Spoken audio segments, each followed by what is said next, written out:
यहाँ पर एक सवाल है मेरे पास, वो कह रही हैं कि ऐसा लड़का या लड़की जिसकी 18 साल की उम्र तक दुरुस्त तरबियत नहीं की गई, अब कैसे उसकी आदत को ठीक किया जाए? अब ये एक बड़ा चैलेंजिंग एरिया आ जाता है। आप अक्सर देखेंगे कि वालिदैन ये पूछते हैं कि जी मेरा बच्चा इस एज का हो गया या इस एज का हो गया है और अब उसकी दुरुस्त तरबियत नहीं हो सकी फॉर व्हाटएवर रीज़न, तो अब हम क्या करें?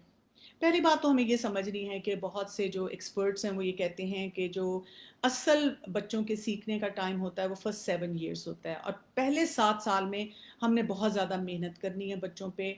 बल्कि आजकल मैं एक किताब भी पढ़ रही हूँ और उस पे मैं कुछ ख़वातीन हैं उनको एक सीरीज़ करवा रही हूँ और वो शेम के बारे में है कि हमारे अंदर जो ये एक शेम होती है, अल्लाह ताला ने एक फ़ितरी तौर पे शर्म हया रखी हुई है, लेकिन उसके साथ साथ हम देखते हैं कि एक ऐसी शेम होती है जो कि टॉक्सिक हो जाती है, जिसकी वजह से हम गलत बातें सोचना शुरू कर देते हैं।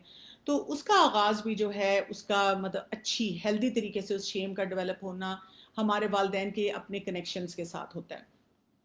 अब क्या है, अब एक ये वालिदा या वालिद पूछ रहे हैं कि जी मेरा बच्चा 18 साल का हो गया, अब उसकी तरबियत नहीं हो सकी, अब अगर उनको एहसास हुआ है तो वो क्या करें? पहली बात तो ये कि वो ये सोचें कि मैंने जो कुछ भी पहले किया, मैंने कभी ये सोच के नहीं किया कि मैं जानबूझ के गलती कर रहा हूँ। जो कुछ भी किया यानी कि वालिदैन जब डाँटते भी हैं, जब नाराज़ भी होते हैं बच्चों पर, तो वो किस वजह से होते हैं? वो ये सोच के नहीं होते कि अच्छा इसकी वजह से मेरा बच्चा ख़राब हो जाएगा या मेरे बच्चे के साथ मेरे ताल्लुकात ख़राब हो जाएँगे या ये कि इसकी वजह से वही बात है कि जो मामलात हैं वो सही तरह से नहीं हमारे चल सकेंगे। हर पेरेंट ये सोच के अपने बच्चे की तरबियत करता है कि मैं इस वक़्त उसके लिए बेस्ट डिसीज़न ले रहा हूँ। उनमें डिसीजंस में आपके साथ गलतियाँ भी होती हैं, तो उस गलती को एक तो लर्निंग एक्सपीरियंस लेना है। दूसरी बात ये कि अब एक बच्चा जो 18 साल का हो चुका है, एक तो उसकी अपनी सोच डेवलप हो चुकी है और उसके साथ-साथ ये है कि हो सकता है कि उसके अंदर कोई बिटरनेस भी हो, उसको इस चीज़ के अंदर उसकी तल्ख़ी हो उसके अंदर कि मेरे वालिदैन ने मुझे वो वक़्त नहीं दिया, मेरी किसी तरह की तरबियत नहीं की। 18 साल के बच्चे की अगर आप तरबियत करना चाहते हैं तो अब आपको क्या करना पड़ेगा?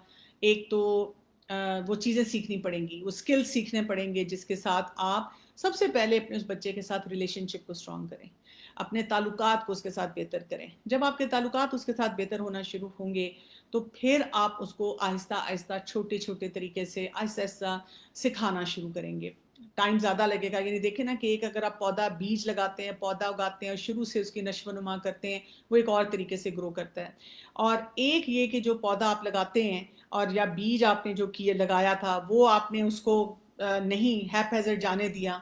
अब क्या हुआ कि उसके जो वक़्त गुज़र गया और जब गुज़र गया वो टेढ़ा हो गया। अब उसको सीधा करने के लिए इतना सीधा तो नहीं होगा लेकिन उसके लिए मेहनत आपको ज़्यादा करनी पड़ेगी।